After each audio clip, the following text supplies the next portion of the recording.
నాకు కాస్త తలెప్పిగా ఉంది, పడుకుంటా. Okay. పైకి ఎక్కండి. That's my bed. పెట్టలేదు గెట్టలేదు ఉండవమ్మా, పెద్దని పడుకుంటున్నాడు కదా, మీరు పైకి ఎక్కండి. Thank you. ఆ బ్యాగ్ ఇలాండి. It's okay. బ్యాగ్ అని చెప్తాను, నేను దాచి పెడతాను. పర్లేదు ఉండి. ఆ బ్యాగ్ తగ్గింది పెట్టుకుని పడుకోండి. ఏంటంటే బాత్రూమ్ కని వెళ్ళి ఇంకా రాలేదు. రేయ్, అప్పుడు మొదలుపెట్టేసి మీ అందరికీ శుభవార్తరా. అమ్మాయి వచ్చేసింది, నా కాబోయే జీవిత భాగ్యస్వామిరా.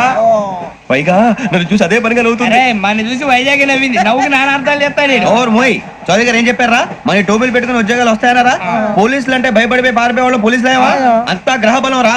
మీరు తలో చేయి వేస్తే నేను ఇంటివాడిని అయిపోతాను రా. సర్లేరా, నేనేం చేయాలి చెప్పు. ఆ అమ్మాయి ముందు నా గురించి బిల్డప్ ఇవ్వటం, నేను మిమ్మల్ని తిట్టినా కొట్టినా జోకులు వేసినా మీరేం ఫీల్ అవ్వకూడదే. దాని వెనకాల ఉన్న ఎమోషన్ ని గుర్తించండి రా. అలాగేరా, నువ్వు ఇంటి వాడు పోతా అంటే దానికంటే సంతోషం ఉందిరా మాకు. థ్యాంక్స్ రా బుజ్జి. ఫోన్ అయినా మరి ఇదే కోఆపరేషన్ అంటే.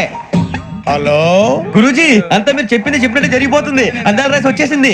అప్పుడే సంబరపడిపోక, మీ ఇద్దరి మధ్య రాహు ప్రవేశించాలని చూస్తున్నాడు. వాణ్ణి తప్పిస్తే గాని నీ మార్గం సులువు కాదు. గురూజీ, ఆందోళన పడక ఉపాయం ఆలోచించు.